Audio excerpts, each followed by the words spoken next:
Bon, bah, écoutez, je propose qu'on commence. Voilà, bonsoir et merci à tous pour votre présence pour cette conférence Zoom organisée par la librairie Jean Calvin avec Jérémy Foa. Merci et bonsoir. Merci d'être avec nous. Merci d'avoir accepté cette invitation. Je vais commencer par... Merci de me recevoir, merci de m'avoir invité. Je suis très content d'être avec vous ce soir. Merci. Alors, je vais vous présenter rapidement. Jérémy Foa est maître de conférence HDR à l'Université d'Aix-Marseille en histoire moderne et c'est un spécialiste des guerres, mais aussi des paix et peut-être surtout des paix de religion au XVIe siècle, parce qu'au XVIe siècle, on fait la guerre, mais on essaye aussi de faire la paix. Et puis, un spécialiste de la Saint-Barthélemy, et il vient de publier un livre aux éditions La Découverte qui s'appelle « Tout ce qui tombe ». Je l'ai ici, voilà. « Tout ce qui tombe », voilà, visage du massacre de la Saint-Barthélemy. Alors, dès que j'ai vu la parution annoncée du livre sur la Saint-Barthélemy, je m'en suis réjoui parce que, en tant que protestant, j'étais content qu'on parle de ce sujet à nouveau, peut-être aussi à nouveau frais, parce que la Saint-Barthélemy, avec ses milliers de morts et de victimes protestantes, il y a quelque chose de ce passé qui passe pas. C'est un traumatisme dont l'ombre plane peut-être encore aujourd'hui et qui en tout cas crée une certaine insécurité. Je ne sais pas comment dire autrement, mais laisse planer quand même une insécurité en tant que protestant. Et puis après, quand j'ai eu la possibilité de lire le livre, quand je l'ai eu entre les mains, alors là, je me suis dit que quand j'ai vu l'originalité du livre, de l'approche, le style, l'énormité de l'enquête et des travaux qui avaient été menés, je me suis dit, là, il faut vraiment qu'on fasse quelque chose. Quand j'ai vu à la sortie aussi le succès d'estime que rencontre le livre, bon, il y a une évidence, il y a quelque chose d'important qui se passe. Donc, Monsieur Foy va nous parler de la Saint-Barthélemy. Et peut-être commencer tout simplement par une question de base. Qu'est-ce qui s'est passé le 24 août 1572, jour de la Saint-Barthélemy? Est-ce que vous pouvez nous faire un résumé de ce qui s'est passé, de l'événement, si vous Oui, alors voulez? c'est un événement qui est très connu, dont on peut résumer les grandes lignes comme ceci. Paris est d'abord en fête. Paris est en fête parce que, vous le savez, on vient de célébrer le mariage d'un protestant, du chef des protestants d'alors, Henri de Navarre, avec la sœur du roi, Marguerite de Valois, qu'on appellera plus tard la reine Margot. Donc Paris est en fête et ça doit, ce mariage, symboliser la réconciliation des catholiques et des protestants. C'est la politique de Catherine de Médicis depuis très longtemps. Et puis dans cette mécanique festive, il y a un imprévu. Cet imprévu, c'est l'attentat qui a lieu contre Coligny, contre l'amiral Gaspard de Coligny, le 22 août 1572. À partir de ce moment-là, ce qui devait être une fête et ce qui devait célébrer la réconciliation des catholiques et des protestants devient une catastrophe, puisque une partie des lieutenants de Coligny réclament vengeance, menacent de prendre les armes. Et alors, dans la nuit du 23 au 24 août, au Louvre, plusieurs réunions se tiennent.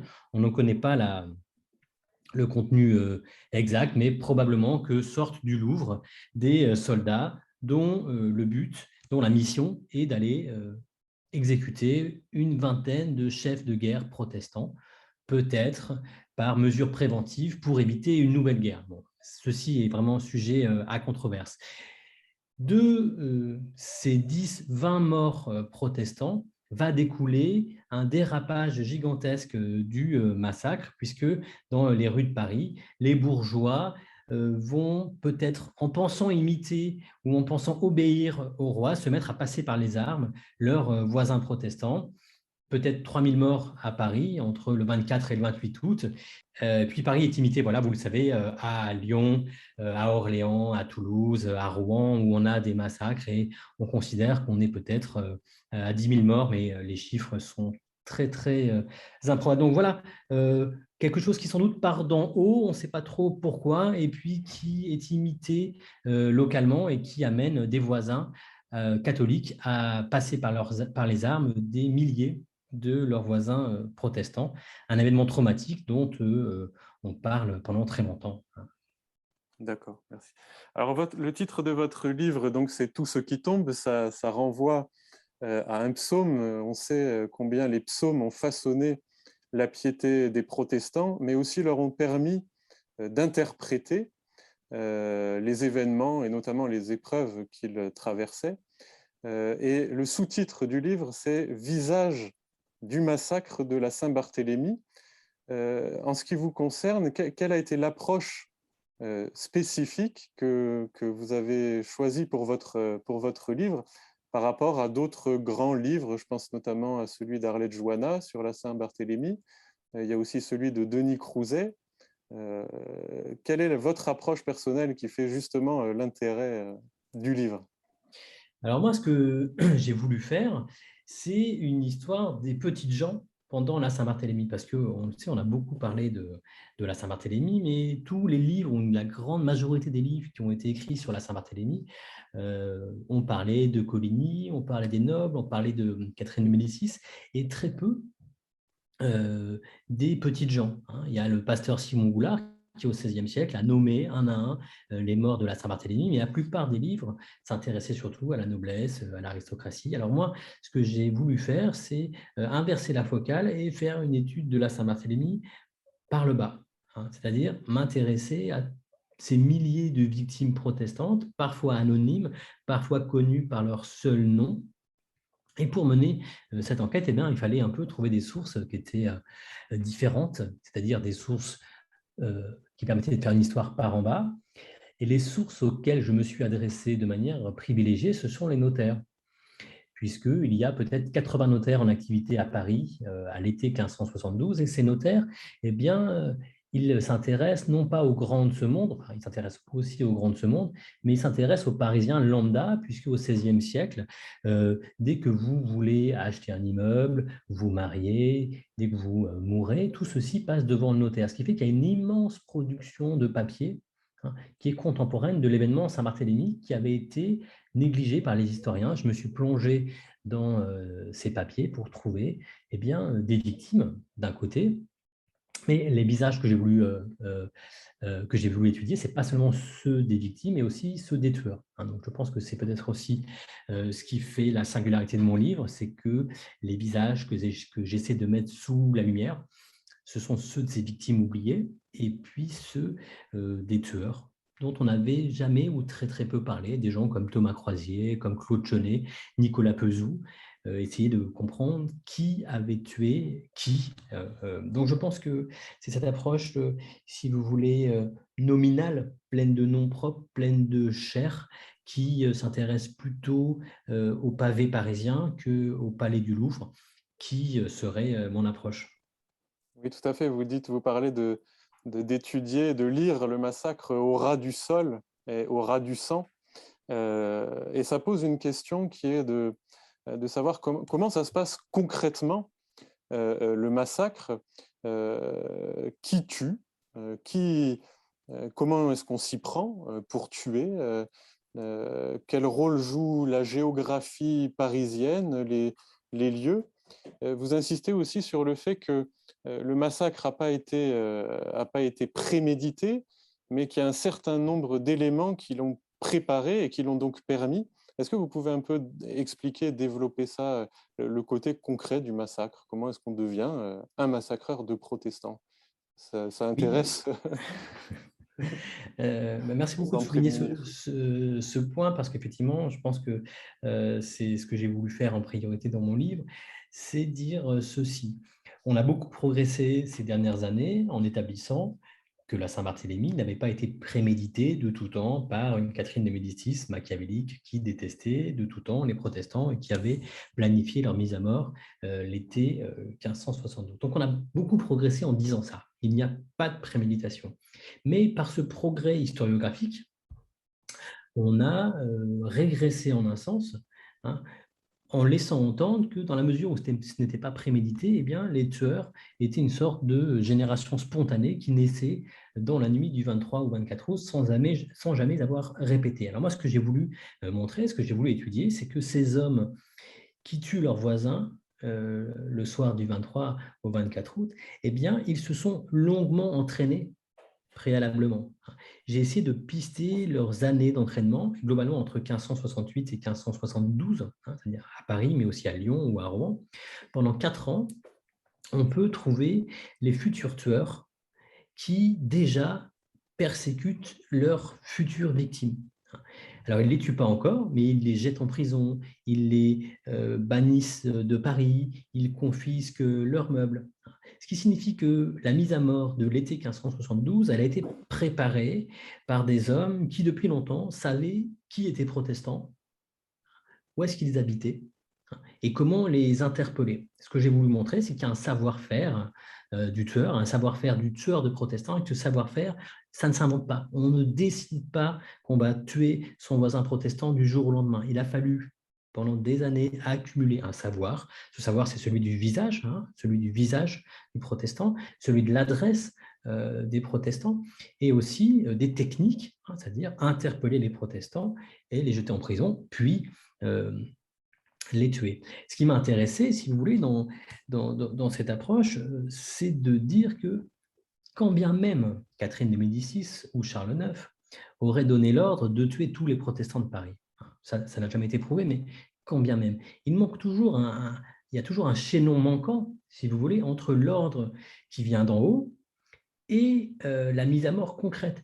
Catherine de Médicis, Charles IX, les Guises ignorent complètement qui est protestant à Paris et où vivent les protestants de Paris. On n'est pas dans une société bureaucratique, on n'est pas dans une société informatisée où le pouvoir aurait une sorte de super conscience des gens qui sont assujettis. Au contraire, les seuls qui sont en possession des informations nécessaires à la mise à mort des protestants, ce sont les voisins.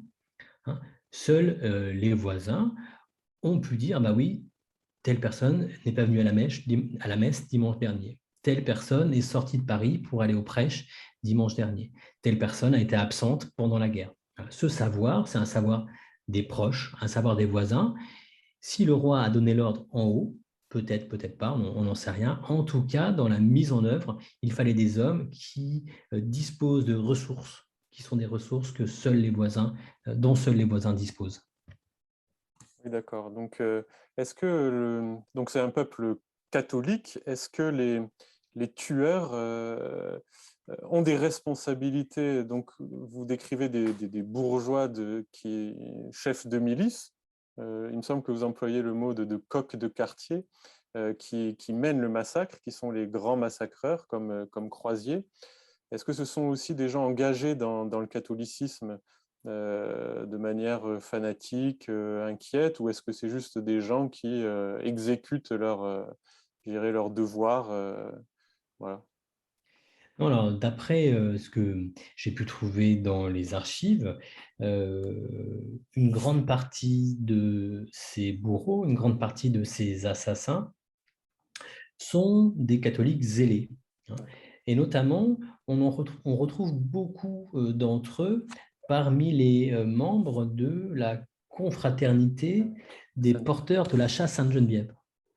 Alors, être porteur de la chasse Sainte-Geneviève à Paris, c'est un privilège, c'est-à-dire que vous avez le droit, vous enfilez une robe et les jours de procession, vous savez qu'on fait de très nombreuses processions au XVIe siècle pour appeler la pluie, pour éviter la peste, pour éviter la guerre.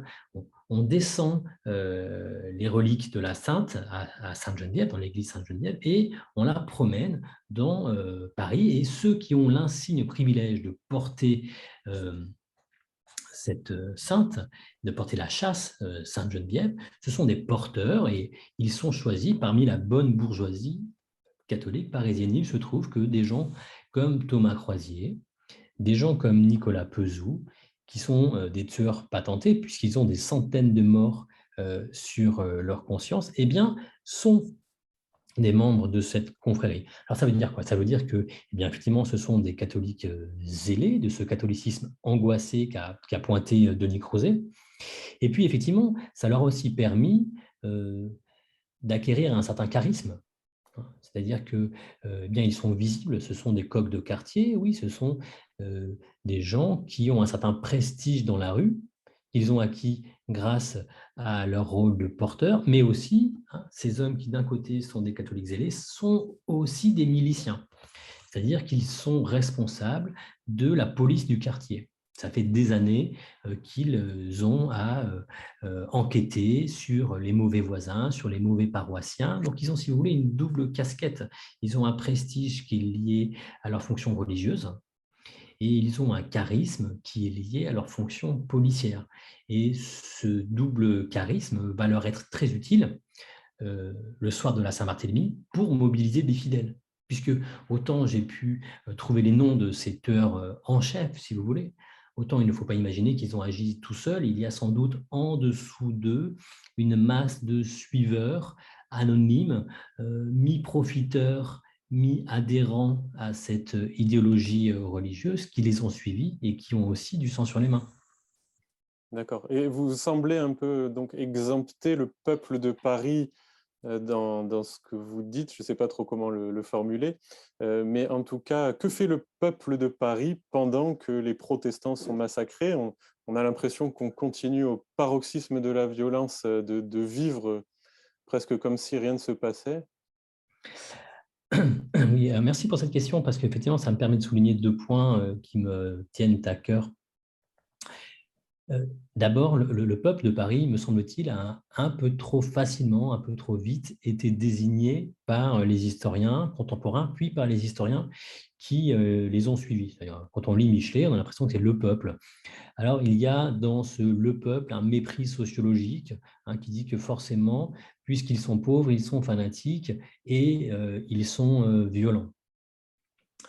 Ce qui ressort de mon enquête, c'est que les tueurs en chef, des gens comme Croisier ou des gens comme Pezou, ou comme Chenet ou comme Delestre, ne sont pas du tout des éléments qu'on peut ranger parmi les catégories populaires. Ce sont au contraire de bons bourgeois qui ont un niveau économique relativement élevé. Thomas Croisier, il est orfèvre.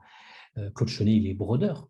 Donc ces gens-là sont très bien insérés sociologiquement, économiquement, dans la bonne bourgeoisie parisienne. Ce n'est pas du tout la lie du peuple. Donc ça, c'est le premier élément de réponse, si vous voulez. Ça ne veut pas dire que les éléments des catégories populaires n'ont pas participé au massacre. Mais je voulais effectivement peut-être pas exempter, mais Oui, oui, d'accord. nuancer cette Oui, oui. image d'un peuple micheletien qui se déverse dans la rue. Le deuxième élément que vous soulignez, c'est qu'effectivement, ce qui ressort de mon enquête chez les notaires, c'est que à l'été 1572, la grande masse des documents qui sont encore en notre possession prouve que le 25 août, le 26 août et le 27 août, les Parisiens, mais aussi les Lyonnais ou les Rouennais, font vraiment tout autre chose que massacrer. Ils achètent des immeubles, ils placent leurs enfants en apprentissage, ils payent leur loyer, ils cherchent un emploi, ils vendent, ils achètent des rentes. Là, c'est ça qui m'étonnait au début, parce que quand je suis allé chez les notaires, évidemment, vous savez, les notaires, la paléographie, elle est vraiment impitoyable. On y passe des heures et des heures, on se casse les yeux. Et qu'est-ce qu'on lit? On lit des milliers de pages de paléographie épouvantables dont on ne sort rien. C'est-à-dire que mon premier mouvement, c'est le mouvement de tous les historiens, c'est balayer ça et mettre sous le tapis. C'est-à-dire, bon, bah, voilà. En réalité, la plus grande partie des choses qui ont été écrites le 25 août 1572 à Paris n'a aucun lien avec le massacre. Ce sont des gens qui vendent des habits, qui vendent des maisons, qui vendent des chevaux. Et puis, dans un deuxième temps, j'ai repris ma copie et j'ai commencé à réfléchir, mais qu'est-ce que ça veut dire que pour un événement aussi paroxystique que la Saint-Barthélemy, l'essentiel de la production documentaire montre des Parisiens en train de faire toute autre chose que massacrer. Qu'est-ce que ça veut dire? Ben voilà, ça veut dire qu'on a une société qui, en partie, résiste à rentrer dans la grande histoire.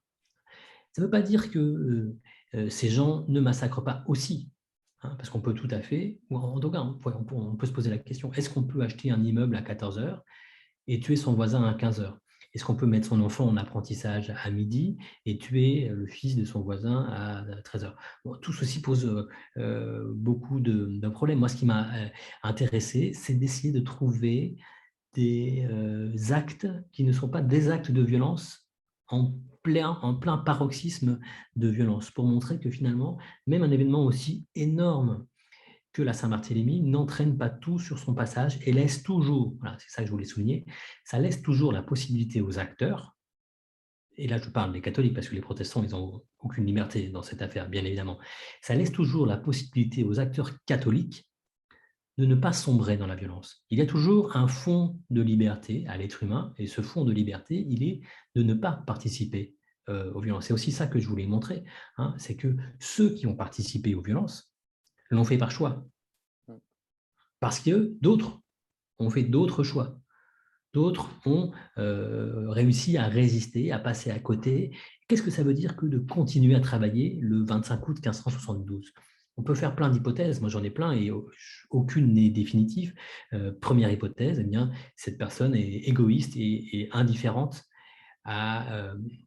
au massacre de ses voisins qui se déroule sous ses yeux. Voilà. Deuxième hypothèse, c'est peut-être aussi une façon de ne pas rentrer dans le massacre, de dire ben moi je continue mon travail dans mon coin, je ne sauve pas les protestants, d'accord, mais je ne les tue pas non plus, je fais mon boulot. C'est difficile à interpréter, hein, mais il me semble que ça souligne que même dans les moments les plus critiques de notre histoire, comme la Saint-Barthélemy, il y a toujours une marge de liberté laissée aux acteurs dominants, je parle des catholiques, pour faire autre chose, pour ne pas obéir, pour ne pas aller dans le sens du courant. Et c'est ce que ces documents, me semble-t-il, prouvent. D'accord, merci beaucoup pour cette réponse. Alors, je reviens un peu sur l'écriture de votre livre et sur sa construction, parce il est forgé de manière originale et ça fait partie aussi de ses intérêts. Vous l'avez écrit avec des chapitres assez brefs. Il y a une écriture qui est travaillée. Je pense que c'est voulu aussi pour faire un peu de l'histoire autrement. Et un des grands apports justement du livre, c'est de nous mettre avec vous dans le travail de l'historien, de l'enquête, de la recherche des sources, même une réflexion sur les archives. Et dans votre cas, comme vous le disiez, cela vous a permis de circonscrire des personnes, de mettre de la chair autour d'un nom. Vous dites, est-ce que vous pourriez nous raconter l'histoire au choix d'une de ces personnes que vous avez découvert dans les archives, une personne bien précise dont on parlerait ce soir, son histoire et ce qui lui est arrivé? Oui, peut-être on peut parler de la première histoire de ce livre qui s'appelle la femme du commissaire. La femme du commissaire, parce que ça me permet peut-être d'aborder plusieurs éléments de mon écriture. Je lis, comme beaucoup d'historiens névrosés, je lis très souvent Simon Goulard, le mémorial le martyrologe de Simon Goulard. Et puis, parmi les milliers de morts anonymes de Simon Goulard, je crois cette petite phrase sibylline, le commissaire Robert remercia les meurtriers de sa femme. Et alors, j'explique dans le livre pourquoi est-ce que cette phrase, elle est restée accrochée à mon souvenir, pourquoi ça a fait tilt dans ma tête et pourquoi j'ai voulu enquêter. Eh bien, je lis ça à un des traumatismes de mon enfance où une amie de ma mère a été tuée par son mari. Voilà, c'est un fait divers qui s'est passé en Auvergne, dans l'Auvergne de mon enfance, dans les années 90. Et donc, vous voyez ici, il y a une association qui n'a rien d'historique, une association inconsciente qui se fait dans ma tête. Quand je lis le commissaire Robert remercier les meurtriers de sa femme, je pense à ce traumatisme d'enfance de cette femme assassinée par son mari. Et à partir de ce moment-là, eh bien, mon envie d'enquêter, mon envie de retrouver cette personne commence. Sur cette envie, hein, qui est une envie à la fois scientifique, et puis une envie inconsciente, puisqu'elle est liée à des traumatismes d'enfance, se greffe un troisième élément, et tout ceci, ça fait l'histoire. Le troisième élément, c'est le hasard. Il se trouve qu'un soir, je commande la mauvaise cote, au lieu de commander 1572, je commande 1574. Ça nous est arrivé, c'est arrivé à tous les historiens de se planter de cote aux archives. Le dossier arrive, c'est 1574, voilà, ben c'est trop tard, mais je commence à le feuilleter. Et en feuilletant ce document commandé par erreur, je tombe sur un inventaire après décès d'une femme hein. Cet inventaire après décès, il est commandé par un homme qui est commissaire au Châtelet, qui s'appelle Nicolas Aubert. Et là, je commence à me dire, mais Nicolas Aubert, commissaire au Châtelet, commissaire Aubert, et par hasard, je finis par trouver le nom de cette femme, elle s'appelle Marie Robert. Et en retrouvant son nom, eh bien, j'ai retrouvé sa famille et j'ai pu reconstituer sa biographie, ce qui fait que ce passage anonyme de l'histoire des martyrs de Simon Goulard, la femme du commissaire Robert, à l'issue de mon enquête, je lui ai donné un nom propre. Elle s'appelait Marie Robert, c'est plus seulement la femme du commissaire Aubert, elle avait des enfants, hein, j'ai pu trouver 2 filles et un fils, j'ai pu reconstituer sa sœur, j'ai pu montrer qu'elle était protestante, puisqu'elle fréquentait le milieu protestant parisien. Donc, vous voyez, un projet scientifique qui était le mien, un traumatisme d'enfance, et puis la chance de tomber sur le bon document. Tout ceci, ça fait une enquête historique. D'accord, ouais, exceptionnel. Alors, il y a un autre aspect, en fait, sur lequel je voulais revenir. Sur cet aspect, je ne sais plus quand est-ce que vous en parlez, mais vous parlez de la solitude des protestants à l'heure de mourir. Les protestants, donc massacrés en masse, est-ce qu'il y a eu personne pour les aider? Est-ce qu'il n'y en a pas qui ont réussi à réchapper?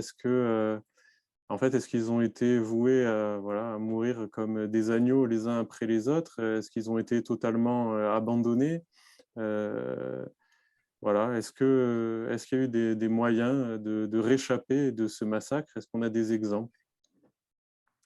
Alors oui, merci pour cette question qui me fait réfléchir à beaucoup de points. Oui, il y a eu beaucoup de rescapés de la Saint-Barthélemy, mais je pense que la majorité des protestants de Paris ont, se sont sauvés ou se sont cachés. Et on a de très nombreux témoignages, hein, Charlotte Duplessis-Mornay, mais aussi son mari, de protestants qui, par divers stratagèmes, alors notamment en se déguisant, hein, puisqu'il s'agissait de fuir les regards de leurs voisins, des protestants qui, en se déguisant, ont réussi à embarquer sur un bateau et à finir par fuir Paris.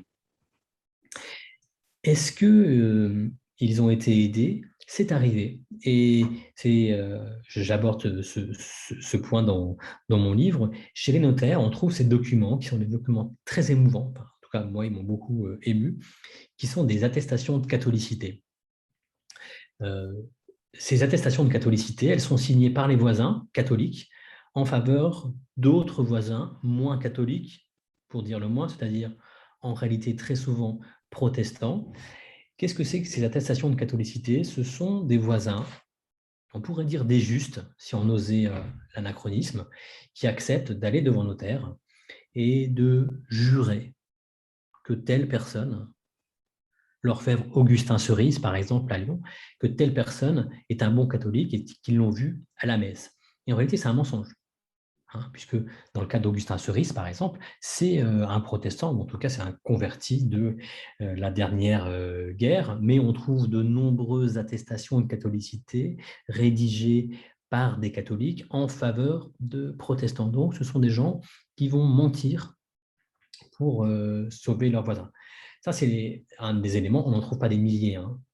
On en trouve des dizaines d'attestations comme ça qui disent que par un bout de papier, en mentant devant notaire, des catholiques ont pu sauver leurs voisins protestants en mentant. Le deuxième point de votre question qui m'intéressait, c'est cette question de la solitude des protestants. Parce que ça m'a beaucoup choqué, ça m'a beaucoup interrogé. Et autant dans mon enquête, je vois vraiment un groupe de tueurs, un groupe solidaire de tueurs qui a l'habitude de travailler main dans la main. On les voit, qui ont d'abord arrêté les protestants en groupe, puis qu'ils ont massacré en groupe. Donc autant le groupe catholique et le groupe des catholiques radicaux existe et est visible, autant les protestants, à l'heure du mourir, ne semblent pas exister. Le groupe protestant ne semble pas exister puisqu'il n'y a pas de défense collective, il n'y a pas de réaction collective, il y a une immense solitude des victimes à l'heure du mourir. Alors je me suis interrogé sur le sens de cette solitude. Pourquoi est-ce qu'il y a si peu de réactions? Parce que c'est quand même ça qui... il y a si peu de réactions, me semble-t-il, parce que, en un sens, les protestants ont été anesthésiés ont mal anticipé ce qui allait leur arriver par la présence rassurante de leurs voisins. Assez paradoxalement, le fait que leurs voisins, dans ces dernières années, les aient persécutés, les aient arrêtés, les aient déjà jetés en prison, eh bien, ça va conduire les protestants de Paris, notamment, à mal anticiper le massacre. C'est-à-dire que, pour une partie d'entre eux, ils se disent, bon, voilà, pour la xème fois de l'année, mon voisin milicien vient sonner chez moi, il va m'amener en prison ou va me jeter hors de Paris. Ça va durer 1 mois, 2 mois, 3 mois. Ça va être très pénible, ça va me coûter très cher, mais je vais m'en sortir. C'est-à-dire que, paradoxalement, c'est cette ère de déjà-vu de la Saint-Barthélemy, le fait que les victimes, les bourreaux avaient déjà arrêté leurs victimes les années précédentes, qui a en un sens, en tout cas dans les premières heures, si vous voulez, anesthésié la résistance protestante. Simon Goulard et les autres chroniqueurs protestants notent ce petit détail qui me paraît très, très révélateur. Les tueurs vinrent sonner la clochette, vinrent frapper à la porte. C'est-à-dire que dans le massacre de la Saint-Barthélemy, il y a ce détail très étonnant qui revient très souvent. La victime descend et elle l'ouvre à son tueur.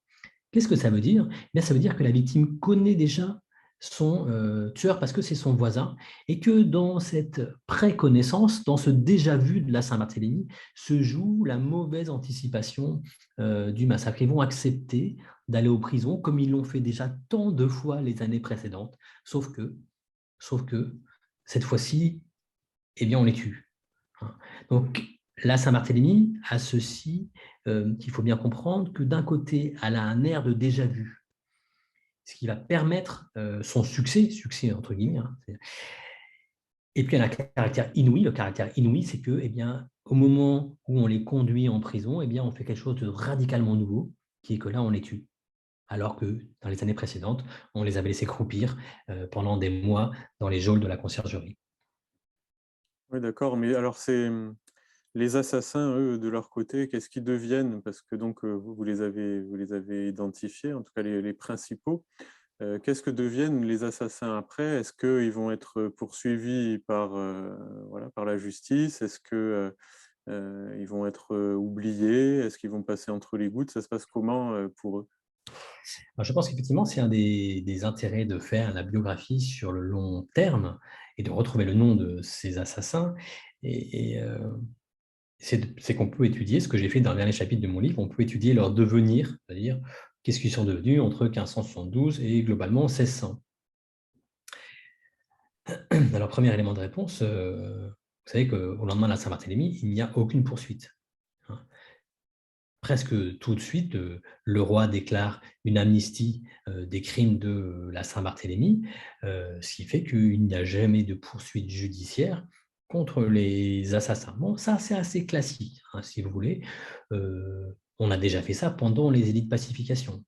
Pour faire la paix, depuis 1562 au moins, la couronne décrète une amnistie des crimes passés. Bon, ça, c'est assez classique. Ce qui est plus étonnant dans le cas des assassins de la Saint-Barthélemy, c'est qu'ils n'ont pas seulement été oubliés par la couronne, ils n'ont pas été placardisés, ils ont été gratifiés, ils ont été choyés, ils ont été récompensés toute leur vie par la couronne, et notamment par Henri III, par le futur Henri III, par Henri d'Anjou, qui allait devenir Henri III, donc frère du roi Charles IX. Et ça pose quand même un certain nombre de questions sur les liens entre la couronne et ce massacre. Ça pose des questions. Je ne prétends pas les trancher parce que c'est assez compliqué à dénouer ce lien entre récompense des tueurs par la couronne et volonté de la couronne d'éradiquer les protestants. Alors, je vous donne juste 2 exemples.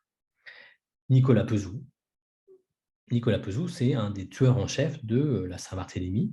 Eh bien, en janvier 1573, donc vous voyez, on est 6 mois après le massacre, il reçoit une énorme promotion, j'ai retrouvé la lettre, de la part d'Henri d'Anjou, qui n'est pas encore roi, qui n'est que le frère du roi, donc forcément par un acte qui est en accord avec Catherine de Médicis, il devient prévôt général de Languedoc. C'est une énorme gratification. Et Henri d'Anjou écrit à Danville, gouverneur de Languedoc, « Je vous envoie Nicolas Pezou en récompense des services rendus par lui à la couronne. » Bon, mais quels sont les services rendus par Nicolas Pezou? Nicolas Pezou, il est financier.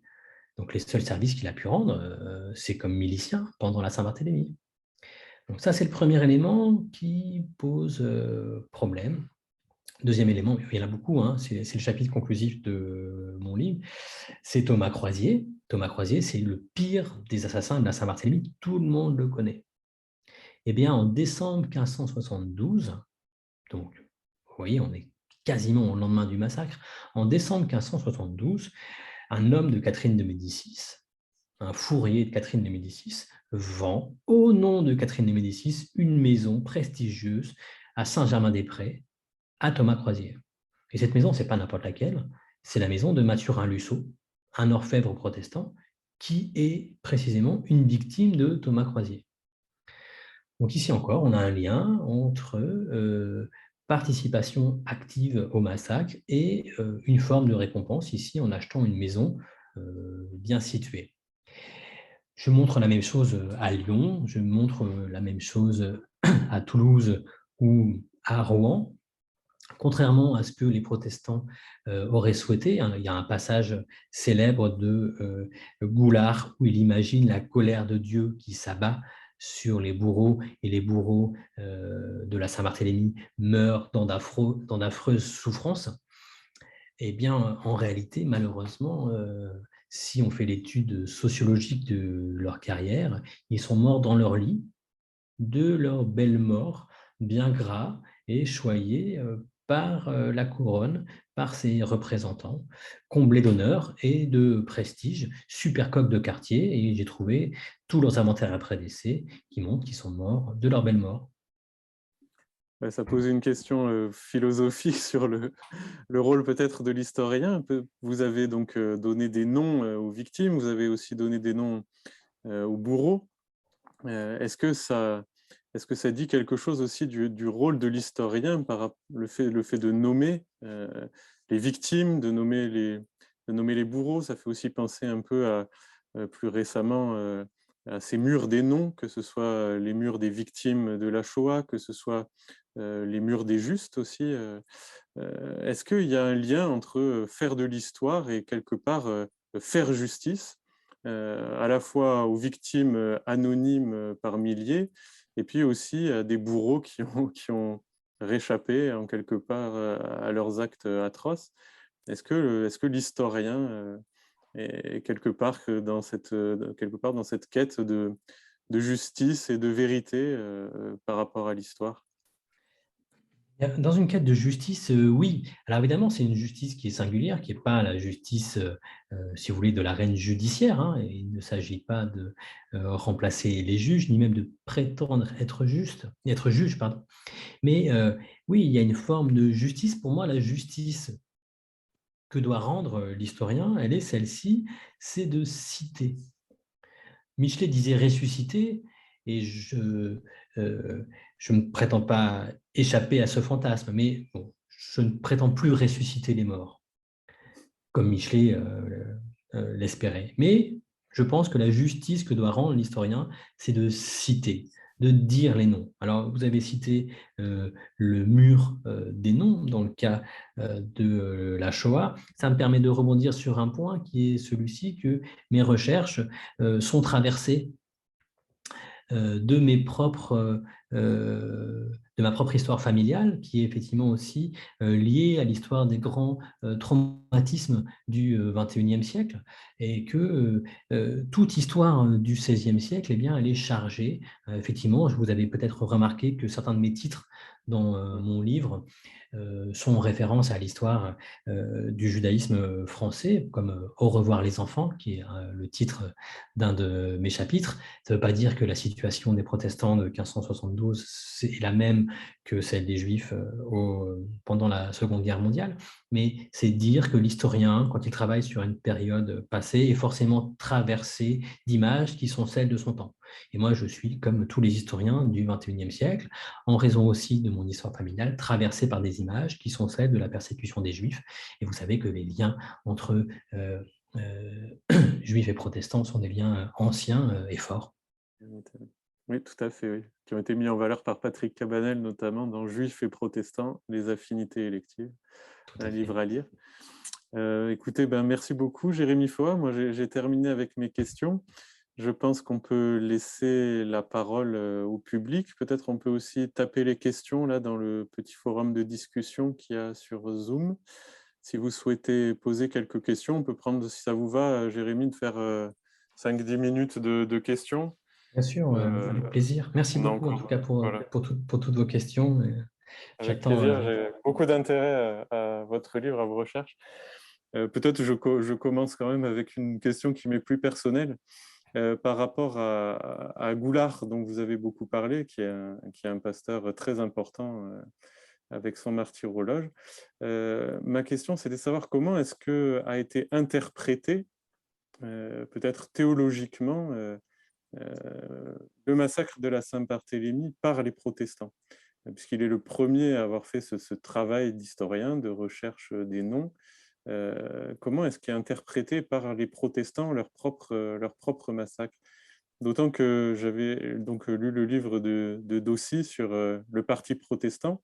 Il y avait cet espoir, malgré tout, des protestants français d'avoir un jour un roi qui soit quelque chose comme un nouveau David, que le royaume passe au protestantisme, en tout cas pendant un court temps.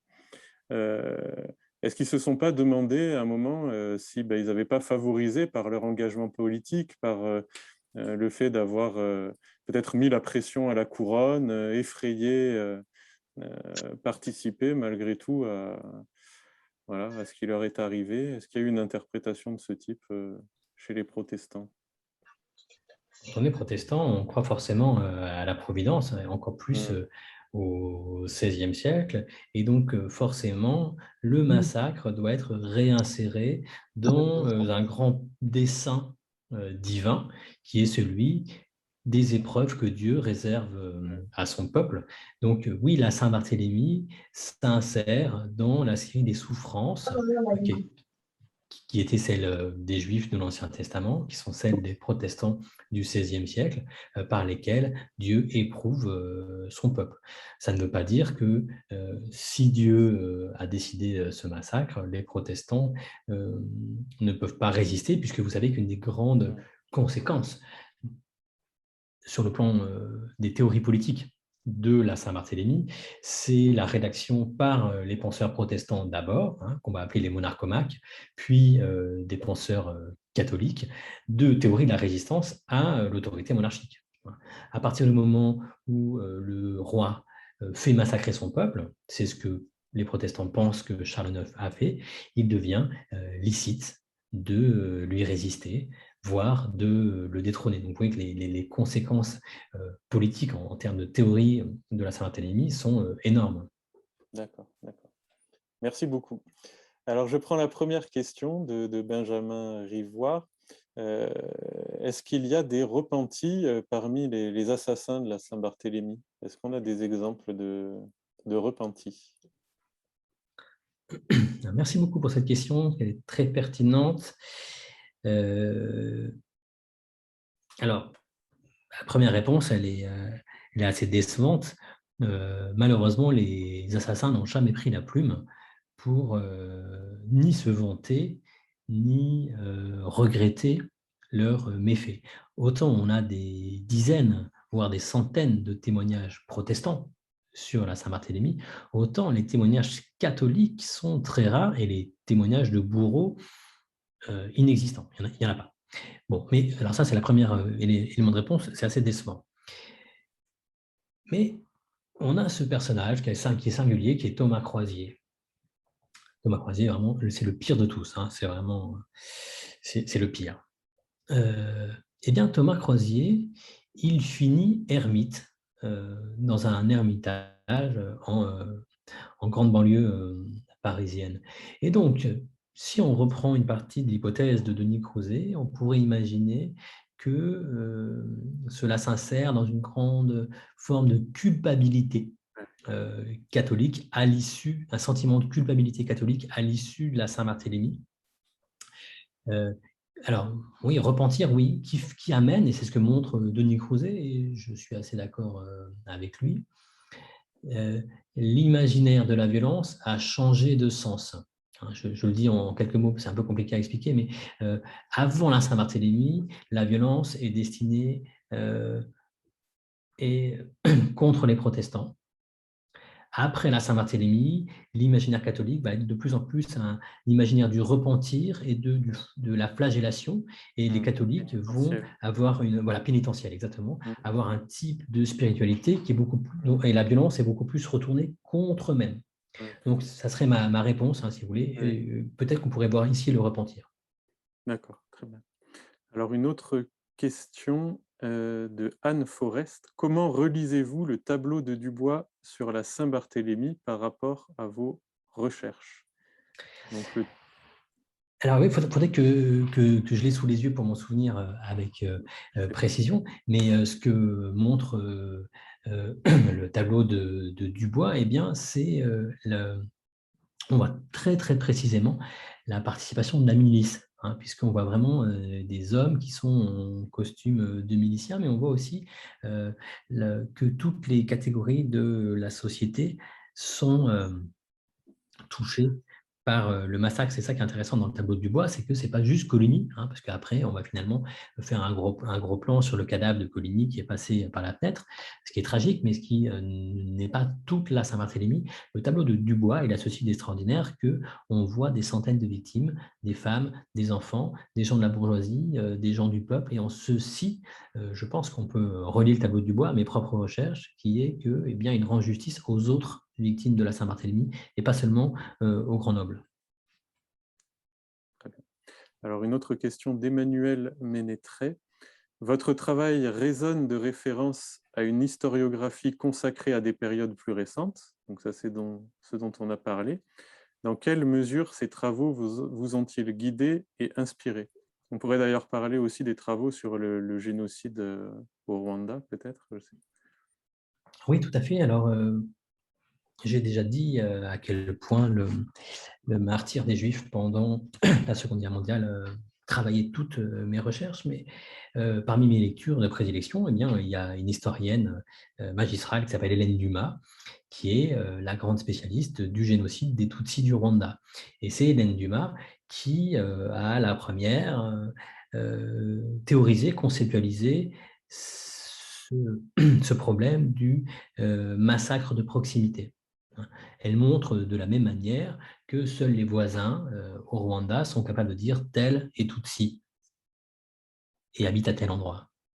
Et donc Hélène Dumas, la première, a conceptualisé cette idée que le massacre se jouait dans un mouchoir de poche parce que les savoirs qu'il mobilisait étaient des savoirs locaux, enracinés, autochtones.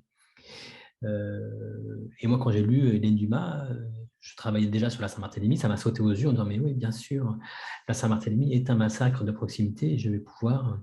alors moi, je suis un historien qui ne suis pas du tout traumatisé par le danger de l'anachronisme, hein. Je travaille sur les vertus de l'anachronisme depuis longtemps. Je pense qu'il faut maîtriser ces anachronismes, mais ça ne me fait pas peur.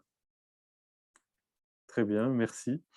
Alors, je crois qu'au niveau des questions, c'est bon.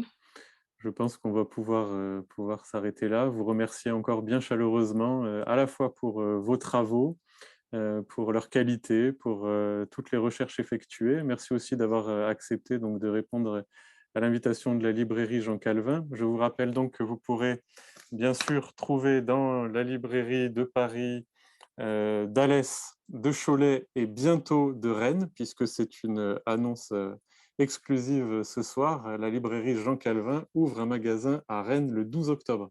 Donc, vous y Bravo. serez les bienvenus et vous y trouverez, bien sûr, le livre de Jérémy Foa, Tout ce qui tombe, visage du massacre de la Saint-Barthélemy. Pour ceux qui voudraient s'initier de manière un peu plus ludique à la question des guerres de religion, je recommande cette bande dessinée, Sacrée Guerre, qui raconte de manière plus ou moins humoristique, donc et avec une qualité historique, les guerres de religion. Voilà pour ce qui est des annonces. Merci encore et puis bonne soirée à chacun. Au revoir. Merci beaucoup. À bientôt. Merci. Au revoir. À bientôt. Au revoir.